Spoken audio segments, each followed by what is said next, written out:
Hello, fellow writers. I'm Lewis. That over there is Tolkien, and you have found the Scripturian Society. Hello and welcome. Yay. Your host today will be me, Ash, aka Tolkien, and Carissa Harlow over there, aka Lewis. Your host for today and every other day that you join us. I was going to say, we are not guests. We are not This guest is our hosts. podcast. This is our podcast. I'm still trying to figure out a good way to introduce us with our names. Yeah. Maybe it doesn't matter though. Maybe we can just let you guys guess who we are. Maybe we can just pretend to be Lewis and Tolkien back from the dead. That would kind of be amazing, actually. Yeah. I'm wearing my Tolkien shirt you got me. That's right. I saw it. It says, "I warn you, if you bore me, I shall take my revenge." Which I feel is such a you quote. It really is. Also, it's Tolkien. So. And also it's Tolkien, exactly. And I don't like to be bored. I married my husband entirely because he entertains me. Sometimes. Sometimes. We'll see how things go. Yeah, we'll see how things go. Well, how's your week's been? We haven't recorded in a couple weeks. That's right. I've had a lot happen. If you guys have been keeping up, I had a family wedding a while back. I think it was over a week ago at this point. I did not get to meet my cousin's new baby because she had some health issues. So she was in the hospital and they ultimately didn't obviously get to come to the wedding. But baby's doing much better. I think Yay. They came home today for the first time. So that's exciting. Oh my God, that's so exciting. I know. She's so cute. I don't know if I said this last time, but she looks significantly older than a newborn. Like, this kid looks like she's several months old already. That is hilarious. That is so uncommon. I know. She has like a full head of hair. And when I was little, the whole thing was that it took me a good 2 years to grow any hair. I was very bald. You were a bald baby. Yeah. And so now my hair is really long and everyone thinks I'm overcompensating, which I possibly am. Maybe. And what about it? Yeah, exactly. And so what? But this baby will not have those problems. She has a full head of hair, essentially. Well, I was born with a full head of like really thick black hair, and then it all fell out, and then it grew back blonde. So you never Maybe that'll know. happen. Maybe all her hair will fall out. Yep, it's possible. But yeah, and then I had my cousin's wedding. Is that the proper way to phrase that? I had my cousin's wedding. I attended my cousin's wedding. Yeah, it was a lot of fun. It was great because aside from that one cousin that couldn't make it, it was all the cousins on my mom's side. We all got to go, and it was super fun. And you and your cousins are all close, right?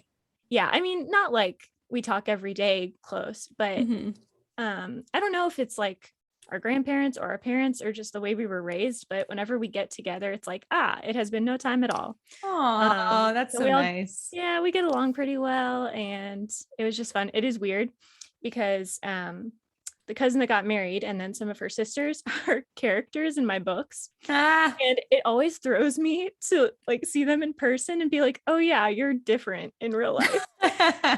You're not the character that I wrote. Yeah, in good ways. But sometimes I'm like, I think I know the fictional version of you better than I know the real you. Undoubtedly, you created them. Yeah, exactly. I took certain traits from them and then just blew them out essentially and made them fit into the story. So every time I meet them, I know them, but every time I see them, I'm always like, oh yes, here you are, the real version of you. Oh my God, that's funny. But it was fun. I had one cousin who was like all stiff and like, I'm not gonna dance, I just want to, like, it's just I'll talk to people, and then he was like dancing and everything with us. That is me at weddings. I'm like, I'm not going to dance, and then I'm like losing it on the dance floor, shoes are off. Yeah, it was great. And they had a photo bus, which is like a photo booth but in a bus. Oh, that's cool. Yeah. Oh, that's super cool. Yeah. Was this like an outdoor wedding? The wedding was outside and then the reception was inside, and so they had the photo bus kind of like in between, and you could go anywhere. Like after the ceremony, you could go anytime. Wow, that's so pretty. That's so fun. It was so cool. Yeah, that's super fun. Javi and I still want to redo our wedding where we can have people come who couldn't come because of COVID. Yeah, so you can actually have an audience. Yeah, someday when we have a little bit of land, maybe we'll have a big outdoor shindig, and maybe we'll get to do something fun like that. It's so fun. The only weddings I've really been to are my family, and it's my cousins, and there are 3 of them that are married. So I don't go to weddings very often. Yeah. So I always forget how much I enjoy them. They are really fun. I've only Yeah. been to like 3 or 4 in my whole life, and they are Yeah. just so fun. Yep. Yeah. It's exciting So stuff. aside from that, I mean, yeah, that's pretty much the last exciting thing that happened to me. Well, I also got to go see the zoo lights in Tucson, which Aw. is fun. My friend works at one of the hospitals and they get like free tickets. Cool. So she like texted me that morning. She said, do you want to go to the zoo lights with me? I'm like, yes. Yes. That is When so and where? cool. They have here in Austin, they have the Trail of Lights at Zilker Park, which is like super popular and famous around here. But they changed it because of COVID. You have to like drive through apparently instead, which would be like, okay, different because you could just drive through a neighborhood for lights, I guess. Right. I mean, it's still cool. I'm not sure how they're doing it, but you have to pay the same price to get in as you would to walk around. And I'm like, that's a totally different experience. Anyway, so we're obviously not going right year. We have this neighborhood here. I don't know how common it is, but it's called Winter Haven. And part of the stipulation to live in this neighborhood, it's just a normal neighborhood, is that you have to go all out for Christmas, and then people can walk around and see all the cool lights and everything. That is so cool. It's so fun. And you can drive it because it's a neighborhood, but you can also walk it. Yeah. So see, that'd be ideal. Zilker Park is a park. So I'm like not sure how they're doing this drive through and see the lights thing. I'm very confused. But is it a big park, like where it's in sections that you can drive around? It's a big park. I guess you can drive around it, but it's like normal like city streets around it. So I'm like not really sure how that's gonna happen without like cordon it off or something. Yeah, exactly. Maybe they're cordoning it off, which is just like the traffic is already so bad down there. Yeah, fair. Well, why make it worse? Happening? Yeah, that's crazy. I did not get to go to a wedding or anything terribly exciting, but I did get to throw my friend's baby shower, and now the baby is due any day, which is very exciting. So many babies. Oh my goodness. I know. I love it. Like 3 or 4 of Javi's friends have been like, surprise, we're pregnant. And just in the last 2 weeks. And we were like, what is going on? Or like there was some memo that went around. Everyone was like, okay, we're all gonna get pregnant. I was like at December. I told them, I was like, you and all your boyfriends, you all made a blood pact or something, didn't you? And it's secret, so you won't admit it, but you didn't, because they're all getting pregnant at the same time. And it's so funny to me. That's crazy. Especially because when I was like, hey, so Javi, when do you want to think about having kids? He was like, oh, you're just saying that because all your friends are having kids. And I was like, nope, not a single one of my friends are having kids. It's all yours, buddy. Literally all your friends. Oh gosh. So funny. But yeah, I think that's all I did. I'm very excited for Christmas. I decorated for Christmas over here. I'm excited we're doing our Christmas episode that we're gonna have with our sister podcast, That Pretentious Book Club, and I'm very excited about this. It's gonna be fun and games, and it's gonna be different than our usual episodes. I'm really looking forward to that. So it'll be fun. We're gonna try and make it as bookish and writery as possible, but it'll be essentially a Christmas episode. Yes, exactly. And I think we might have some fun announcements to make in that episode, so it's gonna be a good time. I'm just like really like looking forward to recording that episode. And until then, I'm just working and being like, how much money can I afford to continue spending on Christmas gifts? Here's a fun observation. Groceries are so expensive. Like so expensive. I wanted to make beef Wellington for Christmas because whenever we make ham, we don't eat all of it. And I don't really like ham. I just what my family usually does. I don't either. I'm so glad you agree, because everyone always looks at me like I'm crazy. Go on. Yeah, I don't like ham. Turkey is like also just a ton of work and way more than we need. But beef Wellington is like, that's a meal you could have with like 5 people. I think my brother and his fiance are coming down. And then so it'll be enough for all of us and maybe a little bit of leftovers. And so that's what I want to make. And it's festive. But dude, just the cost of the ingredients to make the beef Wellington and like one side, not even like the other side we're going to make in the dessert, it was like $100. And these are not prime ingredients. These are like normal ingredients. And I was just like, I could take them to a not fancy, but to a nice mid-level, a nice restaurant. And I could pay for all of us to eat for as much money as it's costing me to buy the ingredients for the beef Wellington and a side. How did we get to this point? It is so expensive to buy groceries. Yeah, we've just been out of a lot of stuff here. So like Mhm. you go to the dairy aisle and there's like maybe 2 or 3 items in the whole place. It's like, Yeah, okay, it's crazy. guess I have to get here earlier than 6 a.m. somehow. Yeah, I have to I was trying to get this old English cheese spread because we only use it at Christmas time to make sausage cheese balls and it's our tradition. And I had to keep trying to like add it to my curbside pickup cart because it was Yeah. always out every time. So I So finally annoying. got it. Finally this last order they were in stock at long enough that I got some. But Yeah. it's just weird. Everything's low in stock and I think that's why everything is getting so expensive.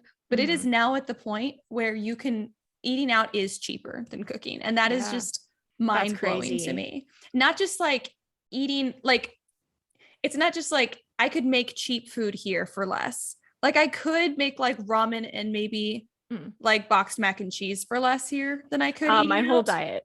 Your entire, exactly right. But like, beyond that, like you can't even make like normal food. I'm not talking like Mhm. healthy food. I'm just Right. talking normal food. Like It is. chicken or beef Yes, or it yeah. is. Oh my God, protein is so expensive now. Mhm. So it is now at the point where it costs more to cook normal food at home than it does to go buy normal food. That's How is that insane. possible? I hope it doesn't stay that way for long. I don't like it because Me I don't either. like going out.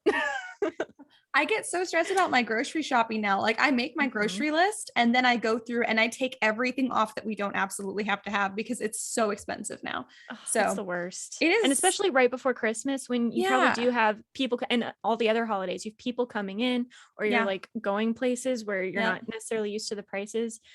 Ugh, it's the It's worst. awful. Well, I basically decided I can either get groceries to make that holiday meal or I can get groceries to have groceries. I can't do both. So basically, we're Right. just going to like eat down to the bottom of the freezer of what I have. Mhm.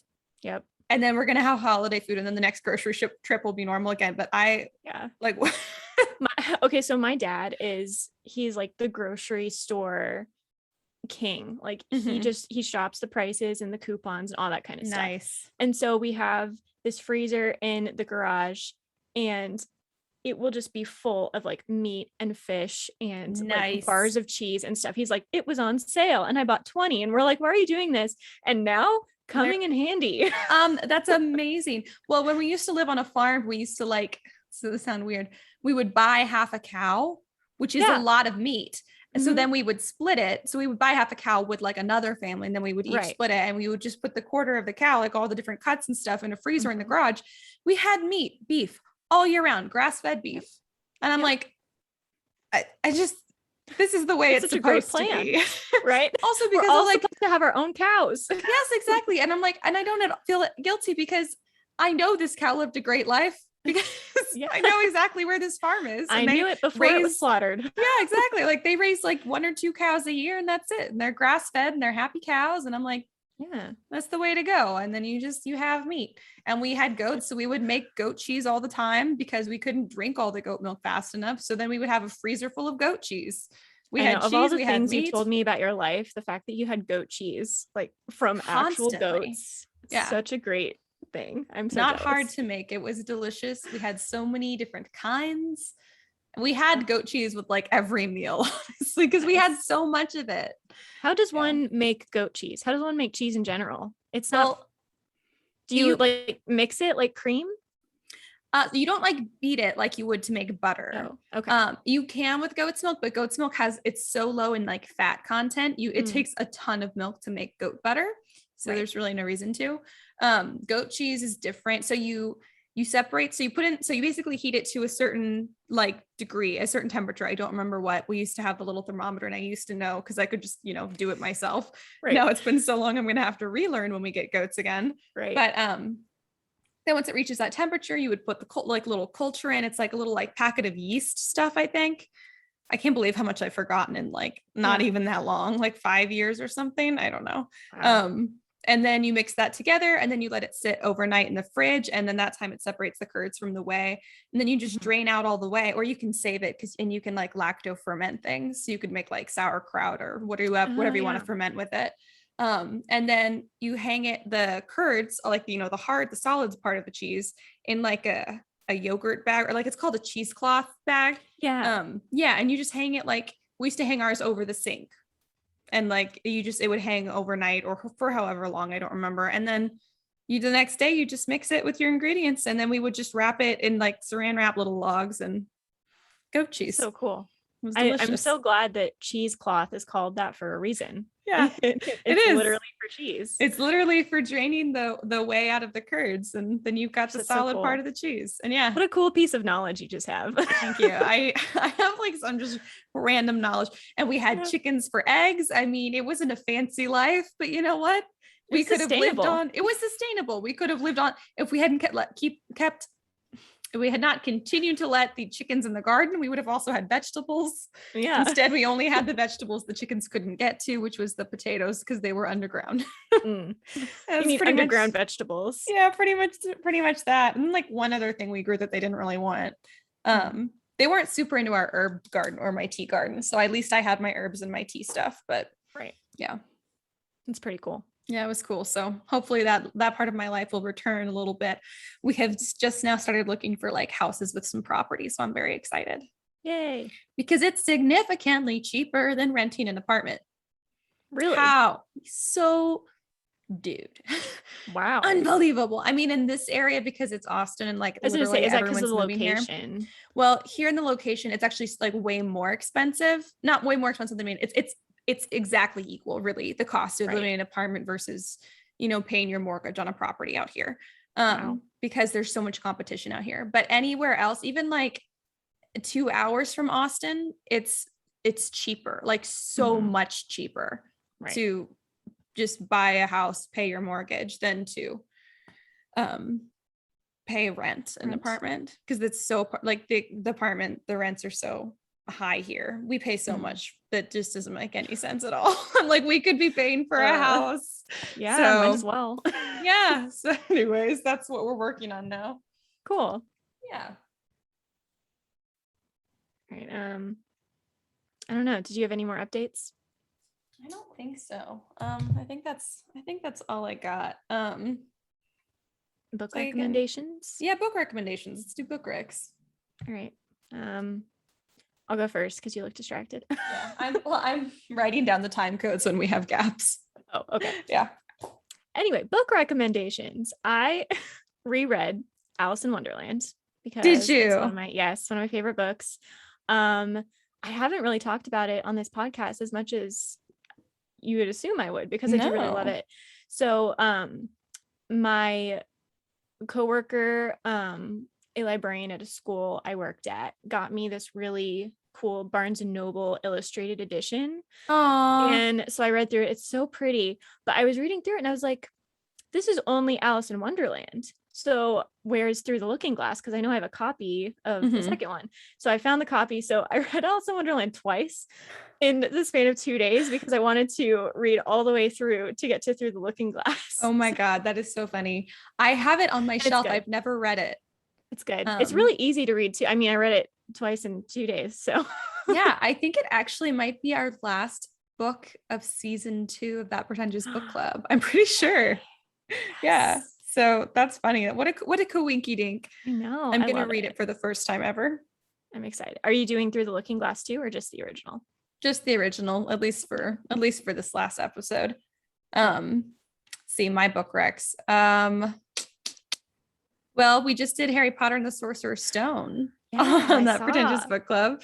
So that was obviously super fun. And then we're doing A Christmas Carol for this next week's episode, which Lexi, who went to school with both of us, she will be joining us for that episode. So they did it. They finally got me to read some Charles Dickens again. It's a short story, one. So it's not, I was like, it's fine. It's not a big deal. So if you want like a short Christmas read, A Christmas Carol is actually pretty short. You'll read it in like an hour. And Harry Potter is actually also not a long read. It's also pretty short. The first one, The Sorcerer's Stone. So I guess those are my book recs. They're good. All my book recs always just end up being what I'm reading for the other pod, because I don't have time to read any more than that. I guess you just kind of sum up whether or not you think they're worth reading. Yeah. Which I would say that they're both worth reading. Yeah. Yeah. Yep. What about what's our word of the week? Yeah. Okay. So I tried to find one that's kind of in theme. Paramnesia. a phenomenon involving distorted memory or confusing fact and fantasy. So no. I did some research on this word because I'm like, that's a very vague definition, right? Yeah. So I found this other definition that said it is based. Oh, okay. So paramnesia is where people completely invent imaginary lives. So, like, some people are convinced they have died and they are in an alternate universe, or that someone who has died is still alive, or that someone who's alive is dead. I don't know why I'm focusing on the death aspect. You really are. It can be literally anything. You can believe that you live in a different city than you live in, or something like Wow. that. And it's like a mental disorder, a mental condition. And so people like Paramnesia. legitimately are living in a fantasy world. It also kind of combines deja vu, can be part of it. Ooh. Where you're just remembering things incorrectly, essentially. Whoa. Yeah. Paramnesia. Paramnesia. Wow. Spoken like a true spelling bee champion. Yeah. I realized I forgot to spell a couple of our words of the week, and I want to do that because sometimes the pronunciation is not clear. Yeah. I had to like look it up. If you wanted true. to fact check me on the definition, I should spell it for you. Yeah, that's okay. I also put it in the notes down at the bottom. So no worries. Paramnesia. I like it. Mm-hmm. And on that note, our theme of this week's episode is amnesia. Amnesia. And how much I use hate it. Yes. Ash does not use it. Not use it. See, I want to be, usually when I have really strong opinions, you, Ash, will be like, all right, I'll take the other side. And I'm like, I don't know if I can take the other side on this because it's very rare that I like amnesia. That's the thing. Well, I think that I have never spoken to another reader or writer that's like, gee, I love amnesia. Yeah. We no all one's favorite hate trope. it. Nobody likes it. This is no one's favorite trope. This is painful. And the main reason that it's painful is not because it's tragic, which it is, because there's plenty of other tragic things that we absolutely adore. It's that amnesia effectively erases everything that your reader has been through with your characters, because now your characters don't remember experiencing it at all. Yeah. So now like we're starting from square one. Exactly. It's like, what was the point of me reading that whole book? What was the point of me getting attached to this storyline? So I will say the only time that I have approved of amnesia is in The Darkest Minds. Yes. Because it made so much sense for the plot. It was foreshadowed really early on. It was the main character's like fatal flaw that she couldn't control, the fact that she would sometimes wipe people's memories. So it was foreshadowed very early on. It was a part of her character and plot development. I should have predicted it from the beginning. I still hated it, right? But I could accept it because it made sense. It made too much sense. But you see it coming and you're like, no. Exactly. And I still hated it and I'm still angry about it, but I'm not like, this is absolute garbage, which I have said about other books. It'll be a book I like, and then at the end, amnesia, and I'm like, this book is garbage, and I'll tell people it's garbage, and I'm sorry if you've written a book where that happens, but there's a good chance I would read it and go and love it until we hit the amnesia and go, then garbage. Can't read this anymore. It is really weird that The Darkest Minds is one of the Darkest Minds is my favorite book, because I don't usually like it, but I do think it was done so well, like thematically in that book. Exactly. There was so much lead up to it and it made so much sense. And I think part of the problem with amnesia sometimes is that it comes out of nowhere. And really anything coming out of nowhere in a story is not a good thing, but with amnesia, it's just like you said, that extra punch of, and now nothing matters. It erases everything. It takes you back to square one. It takes your readers back to square one. It takes your characters back to square one. So unless it is extremely important to the theme, like it was in The Darkest Minds, don't do it. Don't say like any like big, story altering trope, but amnesia is like the worst of them all because it alters everything. It alters everything that happened. It alters everything that will happen. I hate it. It's almost like the equivalent of the ending, It Was All a Dream.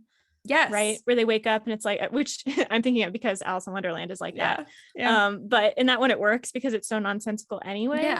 It's a part of the theme. It's heavily foreshadowed. It makes so much sense. You've read hundreds, if not thousands of books in your life. And there are only two books you can point to where you're like it was amnesia or it was all a dream trope. Yes. Where they works. Yep. Okay. So Are you talking about Amnesia only at the end, or do you hate Amnesia ever? You know what I mean? I hate Amnesia the most at the end. Yeah. I don't like it ever. But if it's done earlier on in the book and there's time to repair things and have more plot, it's okay. Yeah. If you put Amnesia at the end of the book, now we've erased Teen Beach Movie. Hello. Teen Beach Movie 2, anyone? Yeah. So angry. Fair So enough. angry. I'm thinking about like there's a Nicholas Sparks book that they turned into a movie, and I have neither read nor seen this book movie. But it's where I think it starts out where she gets amnesia or something, and that's the whole plot of the book. See, I was just thinking, yeah, and there are a few Hallmark movies where that's the whole plot is that we start out early on in the book. The big thing is that this character has amnesia, so now we spend the rest of the movie thinking, okay, well, what's going to happen? Is she going to get her memories back? How's her life going to change if she does or doesn't get her memories back? Right. And so that's the whole crux of the plot. That's the whole conflict. That's great. Sure. I guess you could have like a side character who's experiencing amnesia throughout the story too. You could do it with a main character or a side character. If it's a side character, it could happen at any point in the story. Even the ending. I don't really care that much if it's a side character. But if it's a main character, the only time you should be doing amnesia is early in the story. And by early, I mean like beginning of the story. Like where you know as a reader that this is going to be the big thing. You're warned. Yeah. Yeah, exactly. Unless it is extremely important to the theme and heavily foreshadowed, like in Alice in Wonderland, which is not technically amnesia, but same concept, or Darkest Minds. Right. Other than that, it shouldn't be happening. So I read, I'm going to spoil this duology for anyone that wants to read it. Have you read or want to read All the Stars and Teeth? No. By Adeline Grace? Okay. Never heard of it. So there are two books. First one is so good, but Ash, you should not read these books because the second one ends with amnesia. Spoilers. And it's a duology, and that's just the end. So it erased the whole. Well, okay. So here's the thing. I was reading this book, and it's one of those where it came out of nowhere. And I was already not loving the direction it was going for the ending. So part of me was already detached, which is good because it would have killed me otherwise. But it's essentially like one of them has to make this big sacrifice in order to like fix things or whatever. And the quote unquote magical sacrifice that they make is that this one person erases himself from everyone else's memory. So he ends like he's injured and dying, and they're like, oh no. And then as he dies, they forget him instantly. And they know that they're forgetting something, which I thought was an interesting element, that they know that something is gone. They know one of us had to sacrifice this. We just don't remember the person that did. That is an interesting twist. It's an interesting twist, but also part of me is like, no, that's almost worse because it's so much crueler. Yeah. Yeah. Like I'm being erased from other people's. Yeah. Well, being erased from other people's memories is worse. Yeah. I think. No, I agree. A lot. I agree. And then knowing that you've forgotten something, but you don't remember what, is so much crueler than just what it would have been without that. But the fact that at the end of the second book in a duology, the last book. Yep. There's no chance to fix it. I hate that. Amnesia is often like a so-and-so had to make a sacrifice. Make a different sacrifice. Right?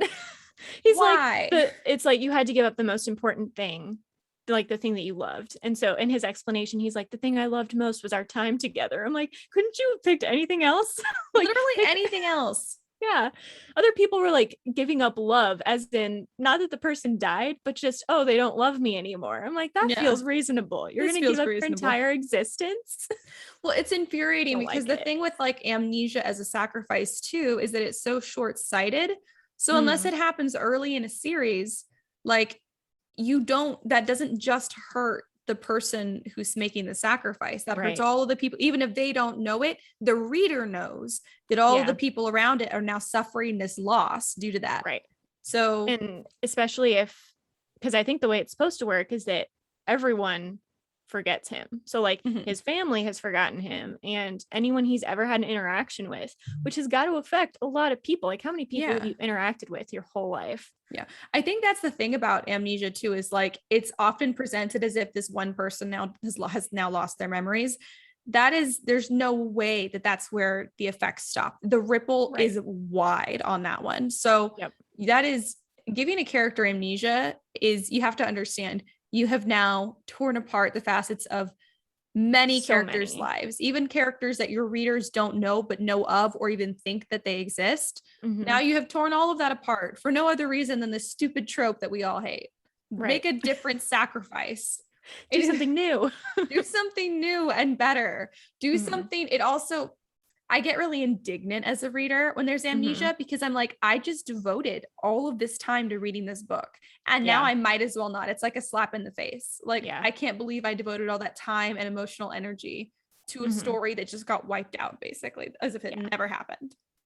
And I think too, part of, so Alice in Wonderland isn't strictly an amnesia story, but part of the reason it works is because the point of Alice in Wonderland is the journey as opposed to the destination. Like if you read Alice in Wonderland, it's really just a bunch of events that don't necessarily connect, but they're just interesting, and interesting conversations are happening and all of that. But I think in a lot of book series, particularly series, the point is the end. Obviously the journey is important, but ultimately the reason you're reading it is to come to a conclusion where the bad guy is defeated, or people get to be together, or a better world is created. So that's all. It's a destination focused kind of journey. And when you put amnesia in there, it ruins that. Yeah, exactly. It not only wipes out the journey itself, it taints it. It taints everyone. It taints the journey itself. It taints your reader's memory of the journey. It erases it for that character completely. So that's why the dream trope is still at least superior to amnesia, because at least they might remember the dream. Right. At least there's that. When you give amnesia to a character, they forget all of it. It's the worst. I cannot express how much I hate it. I know. I feel you. This is how I feel about love triangles. I know. So cool. I get to be the one filled with hate and loathing for once. Yeah, it's fun. I do think part of the reason this is I don't know that it's common, but that it's a trope is because I think there is a part of most people that want to leave a legacy or to be remembered. Yeah. You know, and so if you're going to give something up, that is in a certain sense the ultimate sacrifice. Yeah. A lot of books, you know, Harry Potter, I think Percy Jackson, etc. A lot of the ultimate sacrifice is your life or love or something like that. But being remembered, I think, is something people pretty universally want, and they want to be remembered fondly for the most part. I think so. And so because being remembered, it makes it feel like something mattered. That's why. Like, that it'll last. Yeah, that it'll last, that your time isn't just over. I mean, that's why we like to fondly remember people that we love that have passed away, because we know that their lives mattered, and remembering them and the things that we appreciated about them is how we can keep their memory alive and, in a sense, help them live on. So without that, it's as if they never existed at all. Which is so much. It's not just being erased from like current reality, it's being erased from existence, from history, anyone's remembrance. Yeah, exactly. And I think as writers too, because books outlast your life. I think writers, maybe artists in general, more than most people, want that, because you know, part of being a writer is that book will outlast you, and that people later on can read it. Like Alice in Wonderland was written in the 1800s, and yet people are still reading it. And A Christmas Carol and all of that. And so I think writers might just also be more in tune with that fear, maybe. That's why they do it. I think it is a fear, and I think it's a really rational one. I think it makes sense. I agree. I think it's totally a rational fear, and for the most part, it's using the things that we're afraid of is a great writing tool. I mean, it's truly excellent. Doesn't mean I like it, but no, it doesn't mean I like it. I think the problem with amnesia specifically is, even though that's something that we fear being forgotten, it is so hard to tie it into the story in a way that makes it feel like you're not just trying to get a reaction, like you're not just trying to slap your readers in the face. That for the most part, it's better not to do it unless you are sure this is thematically appropriate. There's been foreshadowing up to this. This makes the most sense for if there's going to be any more story, this makes sense for the ongoing story, whatever it is. Like, you need to know that amnesia is the right trope. because otherwise, If you're even a little unsure, don't do it. if you're even a little unsure, don't do it. Don't do Amnesia. Mm-hmm. I mean, it's doable. I get you want to use like your deepest fears, and definitely because people have all those fears, and that's how you make your writing feel realistic. And like, you want the stakes to be visceral. You want people to be engaged, and you want them to feel the loss when it happens. But that one is just insulting most of the time. It's true. It's unlike love triangles, which I don't like. Amnesia is really not liked by anyone. It's not as if you can say, okay, well, there's always going to be an audience for this trope. No, there won't. No, there's not a lot of really people not. like this one. So that's the thing you have to keep in mind too. If you're trying to like think about like writing for marketability, not that that is, it's not even a primary factor in your writing, but for some of us it is. If it's something you want to make a career out of, it is something to keep in mind. Nobody likes it. Nobody will like the amnesia trope. If you are just sure it's what your story, it has to happen in your story and you can do it well, do it. Like any of our advice on this podcast, if we say don't do something and you're like, no, but I can do it the best, I can do it great, and it fits everything, plot, theme, character, foreshadowing, do it. Go for it. Anything can work with the right story. Exactly, with the right story and with the right amount of effort put in. But amnesia is, I'm going to say, the hardest thing, the hardest trope to pull off well, because if not done perfectly, and I mean perfectly, you have now alienated and also infuriated and offended pretty much all of your readers, because like Carissa said, nobody likes amnesia. No one likes this trope. No one's looking for it. No one is seeking out this trope. No. I hate it so much that somebody told me that Peeta Mellark from the Hunger Games series, that he apparently experienced amnesia, which is apparently not accurate. And I got so angry just being told that I didn't read the rest of the series and I wouldn't watch the movies. I mean, I saw the first movie and that's it. So it you know what Peeta has? He has paramnesia. He doesn't know the difference between fact and fantasy. Haha. You're right. Oh my God. Way to bring that back. And I only know that because Kendall told me on the other podcast, she was like, I cannot believe you. I was like, listen, I'm so dedicated to my loathing of amnesia. It's amnesia in the sense that it was all a dream. It's like amnesia. It's kind of tangential to it. It has the same effect in a certain sense, except with the Peeta thing, and this is a way that maybe you can get around it if you really need amnesia, it does ultimately get fixed. Yes. And it comes back around.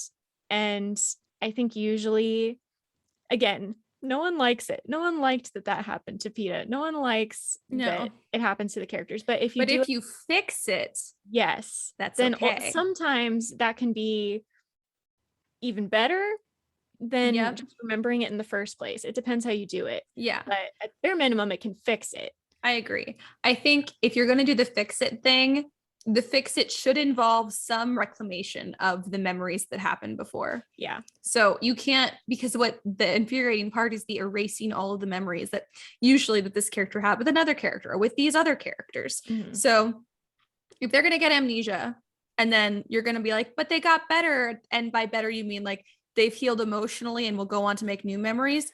We don't care. No one wants that. We want them. Nobody wants that. We would prefer them to die. Honestly, it's less painful. It's true.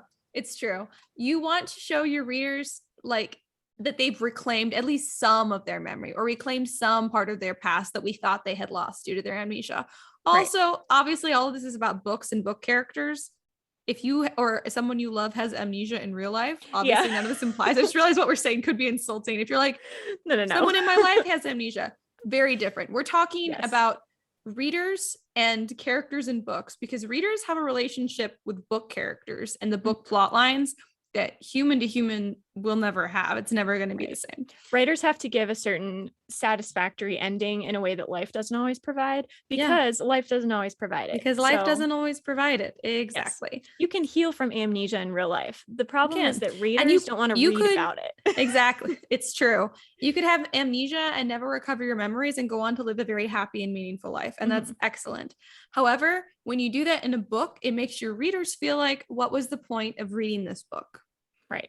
They could have started reading the book that happened after your character had recovered their memories from amnesia or had made new ones. Maybe they don't ever heal, don't ever get their memories back, but they move on and they're healthy and happy. Maybe that's where the story starts. That'd be interesting. Okay. I would definitely like to read a post-amnesia story when it starts there. Yeah, I actually just thought of a book I read, I think in high school. It's called, I'm not gonna remember who wrote it. I think the last name is Zevin or something. It's called Memories or Memoirs of a Teenage Amnesiac, something like Ooh, that. And it starts out with this girl waking up in a hospital and she has no memory from like age 7 or something on, and she's like wow. 16. And so her life has completely changed. Like she remembers her happy family, right? But her parents are now divorced and her mom has a new baby with her new husband. Oh, wow. And she remembers being 7 and being in kindergarten, but now she's in high school and she has a boyfriend and she's like, wait, this is too fast. And so all of these things are happening to her Weird. that it was her life before, but now Uh-huh. she's a different person. And so she's, character growth and growing along the story. And she comes to realize that she doesn't like the person she was before. And Hmm. so she changes and she's like, I don't have to be that person. I don't need to get my memories back. I just need to be who I am now. And that might Yeah, be a better person. I That like story that. worked That's because you excellent. start out with her not Hmm. remembering things. Yeah. And so you don't feel the same loss that, Yeah. she doesn't. Of course, the people around her, it sucks for them. Yeah. But a lot of those relationships actually get better. Like she and her mom have a better relationship afterwards That's because she doesn't nice. remember all the terrible divorce things Yeah. and all of that. So, I mean, Well, and the it for crux of it is because it's so early in the story Mhm. that the story itself is about her coming to terms with the amnesia and how Yes. it's changed her life and how it's given her new opportunities, Yes. which can happen if you do amnesia early in the story or at the Hmm. beginning of the story. Yep. Just don't do it at the end of the story. I That's know. As a the gut biggest punch. takeaway. It's a gut punch. It's like being spat on by the writer. It's just like, Yeah. do you have no respect for human dignity that you Hmm. would do this to us after we spent money on this book? Yeah. I spent hours reading this book and this is Our, how it I ends. have invested my emotions into this book, Hmm. and then you just wiped it all away. And even the character himself will never know because he got Right. amnesia. Ugh, it's the worst. Yeah. Yep. I do not like it. I'm trying to think of anything I like less than this. And you're so right. I'm just so biased because I love how it was used in The Darkest Minds. But Amazingly as a done in that. trope, Yeah. yeah, as a In the trope, it Darkest is awful. Minds, yeah, it's a trope. Like everything else, if you can do it well, if you can do it the best, do it. Go for it. I Yeah. love Darkest Minds. I think I gave it 5 pinkies up on the other podcast. Like it is Mhm. an excellent book and it has Yes. that and it's at the end. So they broke Yeah. all of my rules, except Mhm. that it was so thematically perfect. It was Yeah. foreshadowed from the beginning. It Mhm. was just an excellent everything coming together to a head at the very end. It was almost like Mhm. the only thing that could have happened. Right. So yeah, so it was just too well done to get mad about it. I still didn't like it. I Right. still hate Amnesia. Yeah, that's what I mean. It's like sometimes you can tell that something is good on a literary level and Hmm. still hate it And still hate it. Yeah, and exactly. still wish it had been different. Yep. So I still hated it. And it took me a while to read the second one, which I've now totally Mhm. forgotten. But I know the first Yeah. time I did read the second one because I liked Mhm. it and I wanted to know the rest of the story. But I was so mad that I couldn't be mad that she did it. Basically, I Mhm. was mad about the amnesia, but I wasn't mad that the author Alexander Bracken did it. Right. Whereas most of the time when I come across amnesia, I am mad at the author. Right. Like I'm not Like, even why are you mad doing this to me? I'm not even mad about the story because at that point I'm like, well, I just have to tell myself that all of this is fake and none of this existed because I Mhm. cannot handle this. Yep. And I am mad at the author for then essentially ruining the beautiful story that I had been up until that point enjoying immensely. Mhm. Yeah.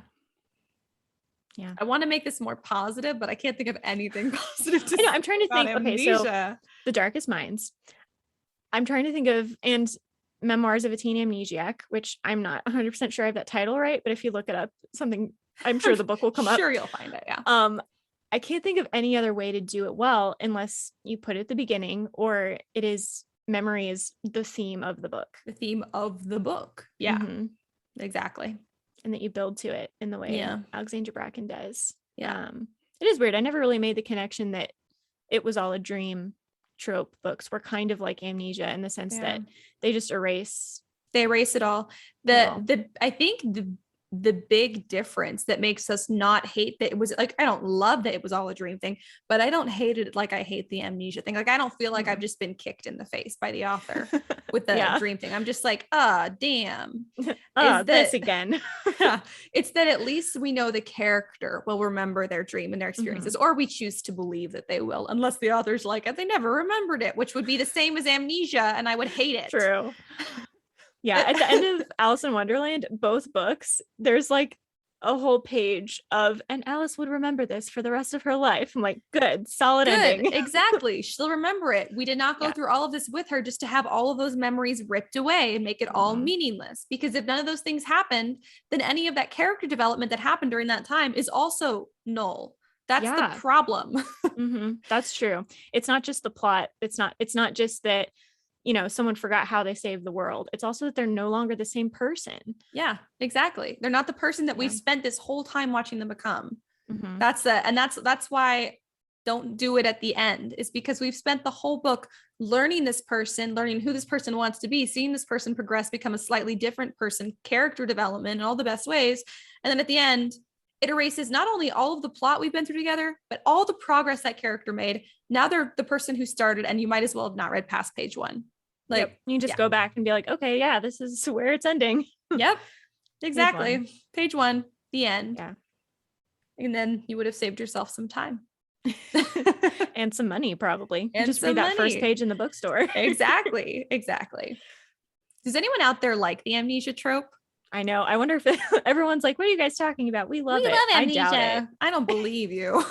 Yeah, you're lying. Say that to my face. I don't believe it at all.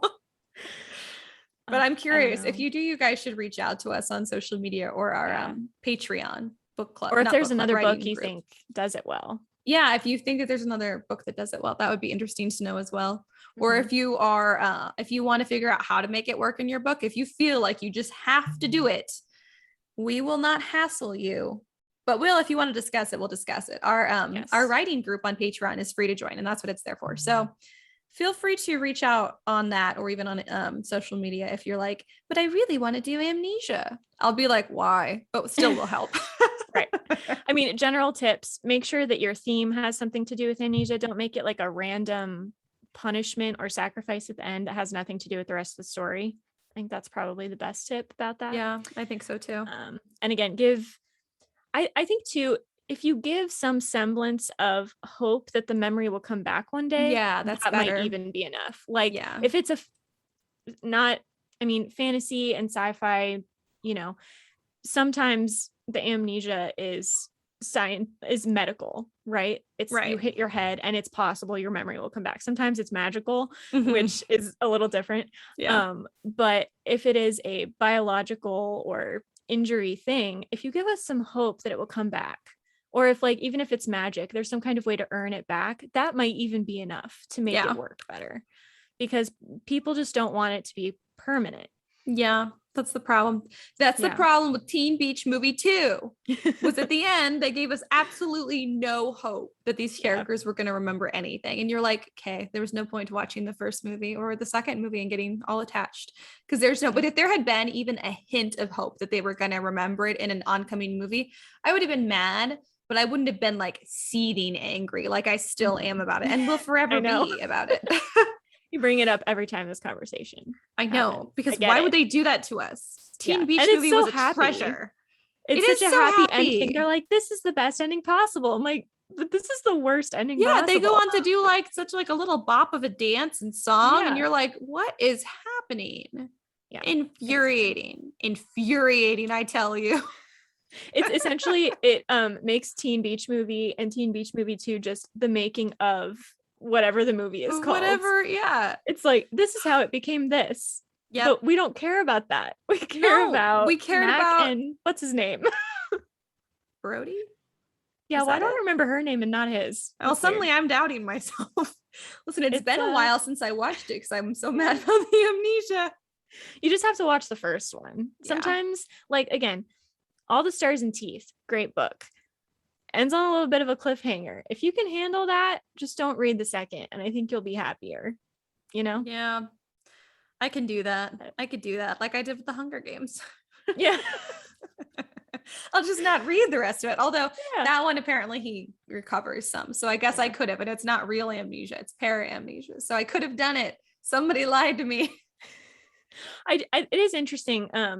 This is sort of on topic. Duologies sometimes feel like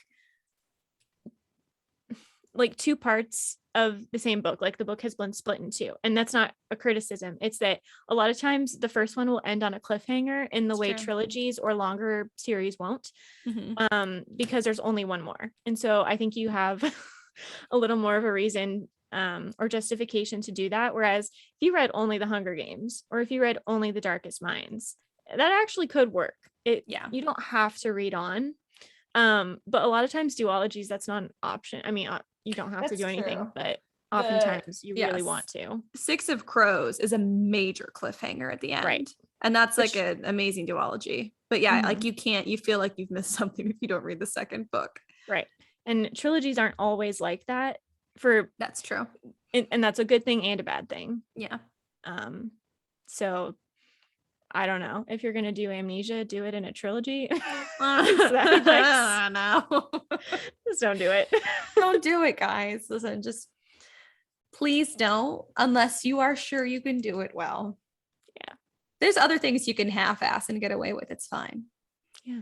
But not that one. It's true. Yeah. Well, do you have anything else you want to say about Amnesia? No. I have a really random point that doesn't really have anything to do when you hear it. Okay. Yes. In terms of life updates, I recently rewatched Avatar: The Last Airbender. Oh my God, yes. Yeah. And I loved it just as much, maybe even more the second time around than I did the first time. Ash made me watch this in college, so I rewatched it. You're recently. welcome. I know. And I'm just, gosh, I love everyone so much. So I did the thing where after I finished the last episode, I went online and was like searching for extra stuff, and I saw so Zuko and May are like my favorite couple. Oh my God, they're adorable. Yeah. Or just such an ugly color. It is, isn't it? I love them. They're so cute. So I started reading, and it implied that they don't actually end up together, that like they break up again. And I was like, nope, can't handle it. In my head, they're together forever. I'm done. And I literally cannot look anything else up because I can't stand it. I liked Zutara. I didn't like how it ended with her and Aang. I understand for this. I like it for the story because I understand where it's been leading up to the whole time. But personally, I would have been much more satisfied if we had more of a Zutara storyline. Yeah. And then it's because Aang is the good guy and Zuko's the bad boy. So but he becomes such a good guy. I just think like he's been through so much. I want him to get, over the reward of this amazing relationship. Because he's gone through so much effort to work on himself to become this much better person. Katara is kind of a know-it-all, and Aang is just kind of a dope. So like for me, that's just kind of like a weird combo. Yeah. I feel like Katara and Zuko are more equal. So that's also why I just feel like they're kind of on the same level. And Katara is older than Aang, and that always bugged me. Yeah, because she's taller than him, and she's taller than him. I know that's the thing that happens with real couples, but it always just seems weird on screen. It does seem weird on screen. The age thing, what's weird is I'm not weird about guys being older than girls, even significantly. It's weird when girls are older than guys, and it's because of that thing, like guys mature slower. Say what you will. There have been studies on this. Yes. So it's literally girls' brains are matured fast. Like faster. We hit adulthood, quote unquote adulthood faster. So exactly. So that's all I can think about when I'm like, it's like a girl dating younger. I'm like, I'm an interesting choice, but Zuko's older than she is. So not only are they more equal to me, like their ages seem more compatible. I just all around. And then of course he's a kind of a bad boy. So I personally like it for that reason, but I think my other reasons are still very valid. Bad boy thing aside. Yeah. Anyway, I was just kind of thinking like, but like the amnesia thing where sometimes I think if you read an amnesia book, you almost have to just pretend it didn't happen. Like with the Teen Beach movie thing, you just have to say, okay, those last 5 minutes or those last 15 pages. Like, Yeah. I didn't read them. They're cut from my memory. That's how I felt about May and Zuko. I'm like, in my mind, definitely, they're together still. yeah. I'm definitely going to pretend that they're still together because I mean, as much as I loved Zutara, I also loved Zuko and May. So I'm definitely going to pretend that they ended up together. Why would they not? I'm not, it didn't happen. It's fine. They did. They did end up together. They did. What are you talking about? They did end up I don't together. know. I'm crazy. So anyway, that was a fun adventure.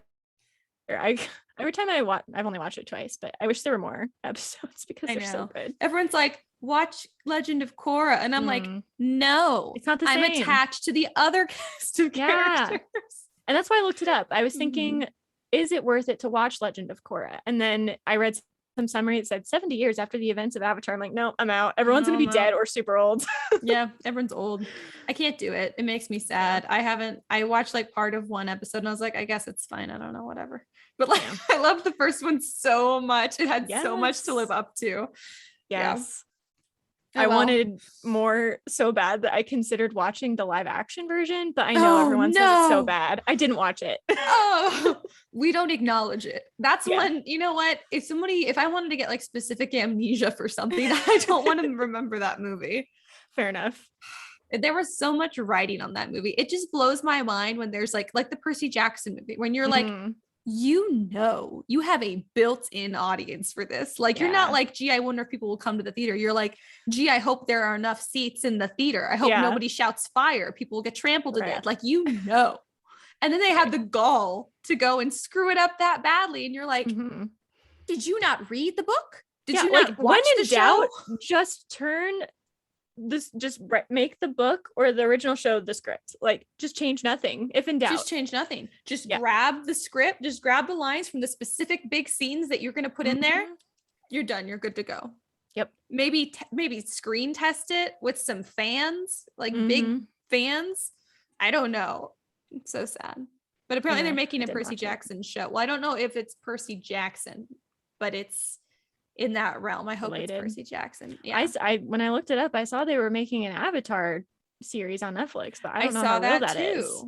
I think it is real and it's supposed to be live action. So we're all like I'm holding my breath for both of these because either they'll be awesome or they'll be horrible. And even if they're good, there's a chance I won't like it because like I said, I'm attached to the original cast. So if we don't have the original cast in it, I probably won't care. Yeah.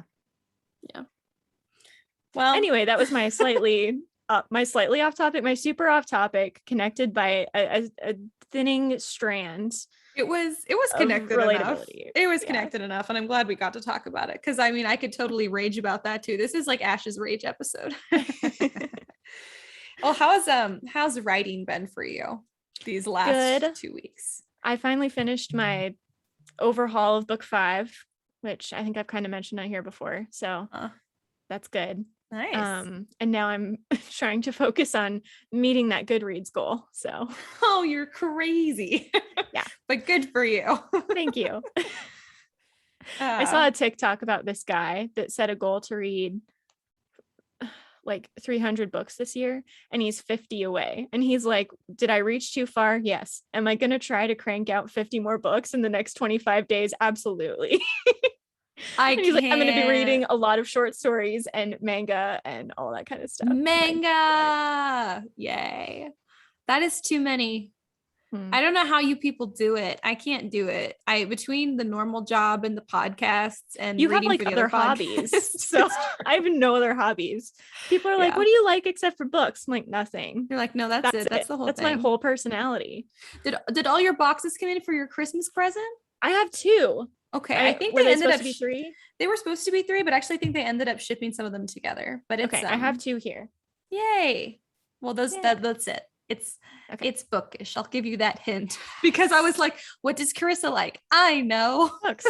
Books. You really can't go wrong. Even if you got me a book I already had, if I had the receipt, I could just exchange it for another book. So that's true. Well, I was specifically trying to get you something that I'm pretty sure that you didn't have. Okay. I originally was going to do, I'll tell you what I was originally going to do. I was originally going to do like one of those pre-made book boxes they do on like Etsy. Oh yeah. Super cute gift idea, by the way, guys. And you can support like tiny businesses and independent artists. So Etsy is the way to go for gifts in my opinion, but especially for bookish gifts. You can do like a little book box and you can like pick the genre, and then they'll throw like a bunch of like related little trinkets in there and like teas and candy and whatever. And I was just like, this is super cute. But you have so many books, Carissa, and you have a lot of book merch. So I was like, this has to be very specific. So I decided to do my own thing. Cool. But I'm excited. Yeah, I hope you like it. We'll see. That'd be great. I will open them on the Christmas episode. Yay! Oh, how exciting. You guys, this is going to be so much fun. You'll definitely tune in for it. It's going to be awesome. Yes. I don't have any writing updates for anybody, except that I decided my company for some reason closes for the last week of December. Nice. Which is weird, but I'll take it. Sure. Yeah. So I think that for the first time in a very long time, I am going to not have work while everyone around me still has to go to work. Yeah. So I'm like, okay, this is the sweet spot for getting writing done. It is. So I think I'm going to see how much I can write. Guys, watch me write the whole damn book in a week, because that's my MO, is to spend all year long sitting down and staring at an empty screen and then going, actually, I think I'm going to watch TV instead, until all of a sudden between 7 and 9 days, I have a bunch of time and I'm alone. And then I write the whole damn book. And I don't know why that's how it works for me. It's like your brain just has to like, it's working in the background, writing it itself. And then it just takes you over in a possession and you're like, okay, writing the book now. Yeah. And it's literally, it takes only as long as it physically takes me to get the words down on the page. I have no idea why.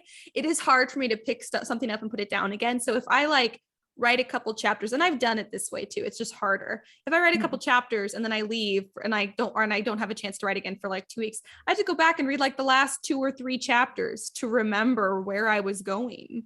Right. So it's so much more.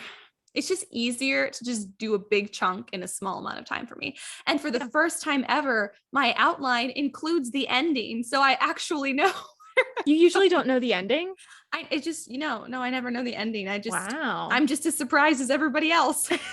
Get to the end. I'll plan out a bunch of other stuff, but for some reason, like the resolution, I never know. It just happens. And then I'm like, oh, excellent.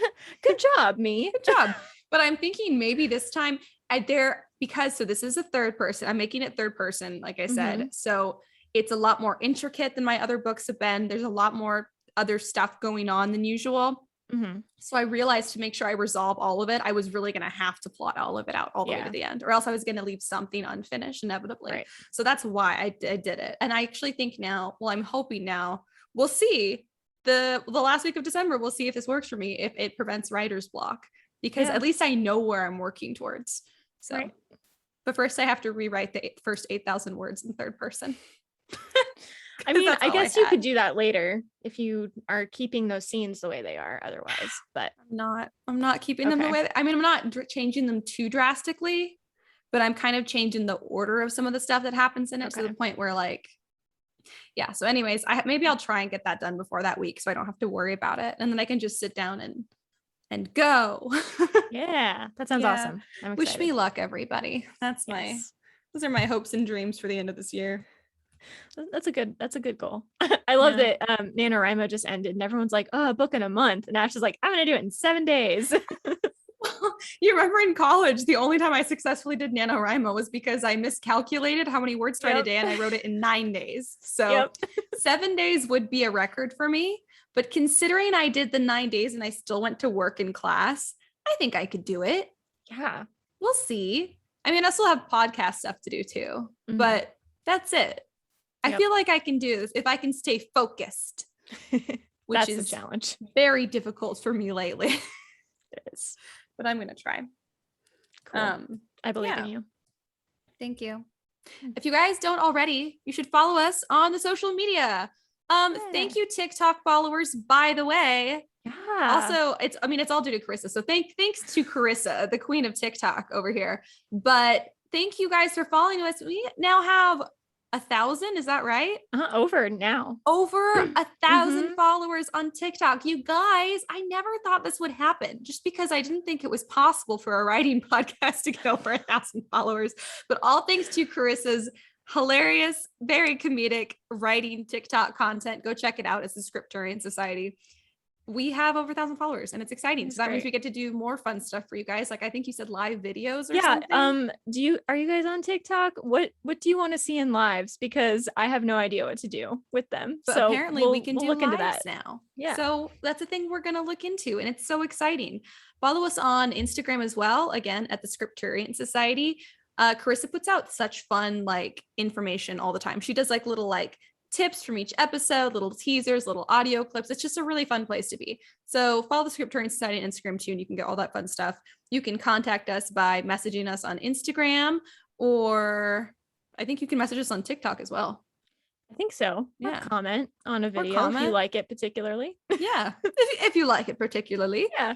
Yeah. But thank you guys so much for following us, and please tell your friends. I'll review the podcast if you guys like us. That would be awesome. It's really nice to see the reviews because it means that we know what you like. If you would like us to stop doing something, or you would like us to do something new, or you want us to do something more, let us know, because we're hoping this is kind of a writing group for a lot of people. So we want to make this fun for everybody. So please let us know what you like, what you want to do.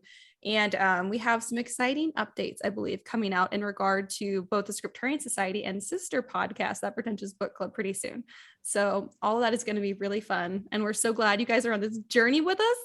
And it's almost the new year. So hopefully we'll have all those updates for you by the new year. Where did this year go? I know, right? Remember when it was 2020? I measure my books. Nope, I measure my year in books. So I was thinking back to a book that I'd read in March, and I was like, man, that feels forever ago. I realized That Pretentious Book Club is, I think in February, going to be a year old. Yeah. And I'm like, how did that happen? Crazy. This is our 14th episode, I believe. 14 episodes. Can you believe we've done 14 episodes? I did the math. You want to know a cool fun fact? Yes. By the end of the year, if we keep doing one a week, we will have done 17 this year. And that's my favorite number. Oh, that's so perfect. It's the universe's Christmas gift to you. It is. I'm very grateful. Oh, that's fun. Well, until next week, everybody. Keep writing. And we'll see you on the next page. Goodbye.